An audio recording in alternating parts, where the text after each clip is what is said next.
तर लोकांना अर्थसंकल्पाची जितकी उत्सुकता आहे तितकीच उत्सुकता निर्मला सीतारामन अर्थसंकल्प सादरीकरणासाठी संसदेत घेऊन जाणाऱ्या त्या लाल बजेट बॅग विषयी सुद्धा आहे।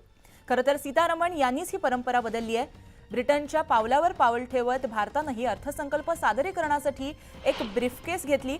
या ब्रीफकेसची परंपरा ही 2019 पर्यंत सुरूच होती, परंतु जेव्हा अर्थमंत्री निर्मला सीतारामन यांनी त्यांचा पहिला केंद्रीय अर्थसंकल्प सादर केला तेव्हा त्यांनी ही परंपरा मोडीत काढत इतिहास रचला। त्यांनी पहिल्या अर्थसंकल्पामध्ये बजेट पेपर घेऊन जाण्यासाठी ब्रीफकेस ऐवजी बही खाता हा पर्याय निवडला। भारतीय घरं, दुकानं आणि लहान उद्योजकांनी वर्षानुवर्ष त्यांचा अर्थसंकल्प व्यवस्थापित करण्यासाठी अशाच वही खात्याचा वापर केला होता, अशाच वही खात्यावरती आपलं बजेट लिहिलं होतं। हेच निर्मला सीतारामन यांनी आपल्या पहिल्या अर्थसंकल्पातून अधोरेखित केलंय। हे भारतीय परंपरेचं आणि पाश्चिमात्य विचारांच्या गुलामगिरीतून बाहेर पडण्याचं प्रतीक असल्याचं सांगण्यात आलं। तर 2021 मध्ये अर्थमंत्री निर्मला सीतारामन यांनी पुन्हा एकदा अर्थसंकल्पाच्या सादरीकरणामध्ये बदल केला। वही खात्याच्या जागी त्यांनी टेबलला पसंती दिली आहे, टॅबलेटला पसंती दिली आणि पंतप्रधान नरेंद्र मोदींच्या डिजिटल इंडियासाठी हे एक पाऊल उचललं असल्याचं देखील म्हटलं जातंय। हा टॅबलेट ठेवण्यासाठी करण्यात आलेला लाल रंगाचा पाऊच स्टेट असेंबल ऑफ इंडियाचा शिक्का या दोन्ही वस्तू मेक इन इंडिया असल्याचं अहवालामध्ये नमूद करण्यात आलंय।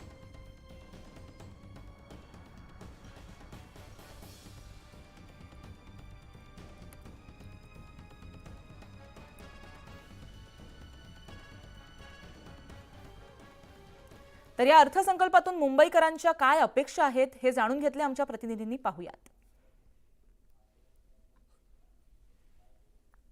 मुंबईकर आजच्या अर्थसंकल्पाकडे कसं बघतो हे जाणून घेण्यासाठी आपण वरळीमध्ये आलो। आपण जाणून घेऊया आज वरळीकरांना किंवा मुंबईकरांना केंद्रीय अर्थसंकल्पाकडनं काय अपेक्षा आहेत। शेतीचे प्रश्न असतील, महागाई असेल किंवा त्याचबरोबर रेल्वेच्या, विशेषतः मुंबई जिथे लोकल लाईफलाईन आहे लोकांची, अशा ठिकाणी काय अपेक्षा आहेत। वरळीकरांची आणि महाराष्ट्रातील आणि केंद्राच्या म्हणजे भारतातील लोकांची हीच अपेक्षा असेल की ज्या काही योजना राबवण्यात येतात, आता लेटेस्ट एक योजना आहे लाडकी बहीण योजना, ही लाडकी बहीण योजनेला महाराष्ट्रात जो एवढा प्रतिसाद मिळाला तेच मोदी साहेबांनी पूर्ण भारतभर लागू करावी आणि याचा प्रतिसाद मोठा आहे आणि याच्यामुळे गोरगरिबांना याचा लाभ होतो। दुसरी गोष्ट सांगता आपण असं सांगू शकतो की रेल्वेचा जो प्रश्न आहे त्याच्यामुळे रेल्वेची जे युवकांची, जे वृद्ध लोकांची जी अडचण निर्माण झालेली आहे प्रवासाची, ही प्रवासाची अडचण आपण अडचणाकडे बारीक लक्ष द्यावं। त्यामुळे असं मत आहे की जिथे जीएसटी जास्त प्रमाणात येते त्याचं प्रमाण कमी केलं पाहिजे, कारण जसं आता यांनी सांगितलं इंधन वाढलं तर प्रत्येक ठिकाणी हे झालं पाहिजे, त्याच्यामुळे ते कंट्रोल झालं पाहिजे। दुसरी गोष्ट म्हणजे शेतकऱ्यांसाठी काहीतरी केलं काय, आता अवकाळी पावसामुळे शेतकऱ्यांचं बरंचसं नुकसान झालं पाहिजे, त्यांना तिथे नुकसान भरपाई दिली पाहिजे। जसं की लाडकी बहीण योजना आहे तशीच युवकांसाठी अशी काही योजना की त्यांना रोजगाराची संधी उपलब्ध झाली पाहिजे। पावसामुळे भाज्या सगळ्या महाग झाल्यात, गॅस एवढा महाग झाला, आम्ही लोकांनी गरिबांनी काय करायचं।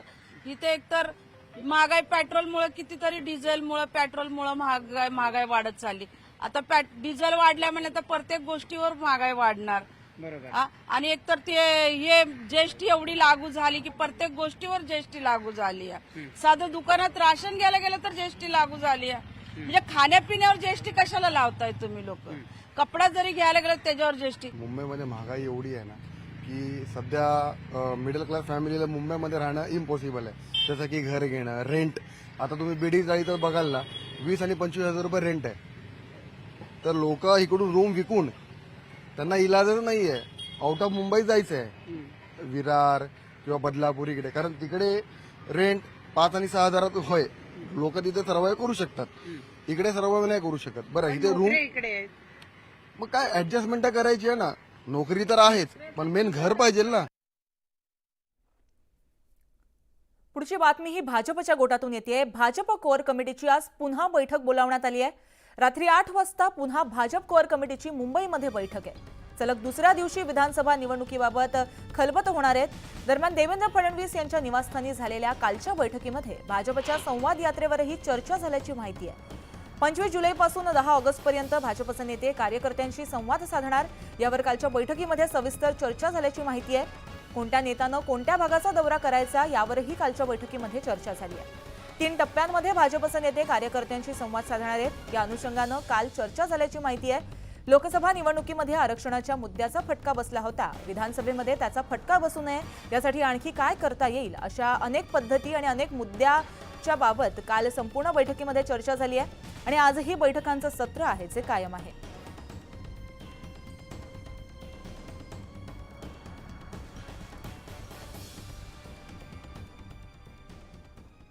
तर मुख्यमंत्र्यांच्या भेटीनंतर पुन्हा एकदा चर्चेत असलेले काँग्रेस आमदार हिरामण खोसकर यांनी उमेदवारीसाठी काँग्रेस पक्षाकडे अर्ज केलाय. इगतपुरी त्र्यंबकेश्वर मतदारसंघातून उमेदवारी मिळावी यासाठी प्रदेश काँग्रेस कमिटीकडे अर्ज केला गेल्याचं कळतंय.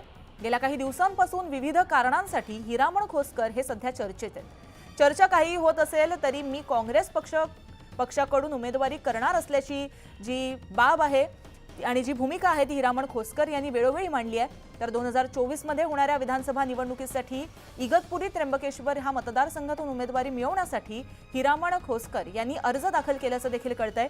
त्यामुळे त्यांच्या भूमिकेकडे आणि पक्षाच्या भूमिकेकडे सुद्धा सगळ्यांच्याच नजरा लागल्यात.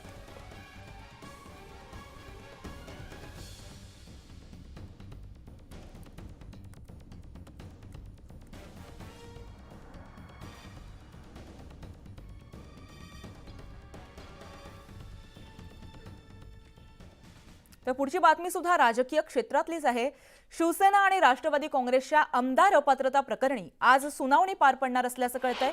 सरन्यायाधीश धनंजय चंद्रचूड यांच्यासमोर ही सुनावणी पार पडेल. शिवसेना उद्धव ठाकरे गट आणि राष्ट्रवादी शरदचंद्र पवार गटानं दाखल केलेल्या 2 वेगवेगळ्या याचिकांवर यावेळेस एकत्रित सुनावणी होईल. त्यामुळे महाराष्ट्रासह संपूर्ण देशाचं या सुनावणीकडे लक्ष लागलंय.